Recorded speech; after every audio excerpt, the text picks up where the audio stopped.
It is about 3 minutes till the weekly test. I'm on spring break, and which means I get to record the weekly test. By the way, the two. From midnight to 9 a.m. Eastern Daylight Time Thursday. This says check op. I don't know if they did the weekly test last week, and this, that's what it says here. Just let that scroll. About a minute. I've got time. The WR100 also did the check reception message on it.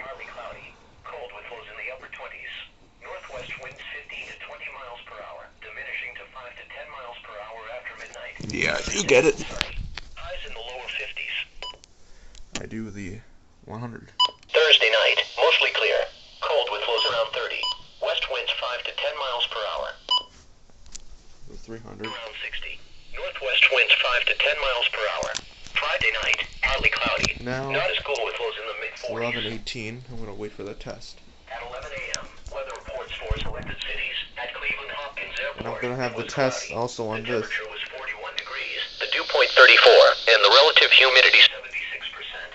The wind was north at 15 miles an hour. The pressure was 30.11 inches and rising. Elsewhere across Ohio, at Akron Canton Airport, snow was falling with a temperature of 38. At Cincinnati, it was mostly sunny. The walkie-talkies will hopefully go off too. It was partly sunny with a temperature of 43 at Lakefront and 42 at Dayton. It was cloudy with a temperature of 39 at Lorain, 42 at Toledo, and 37 at Mansfield.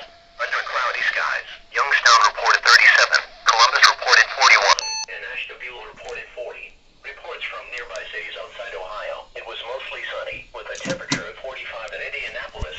Midland 74-200 is having problems, so it will not be featured in this test. Here we go.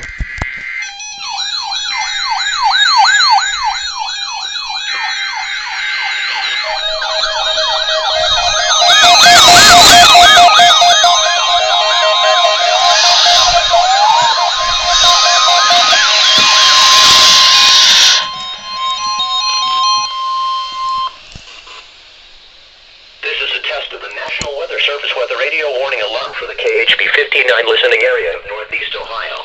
During potentially dangerous weather situations, specially built receivers are automatically activated to warn of the impending hazard.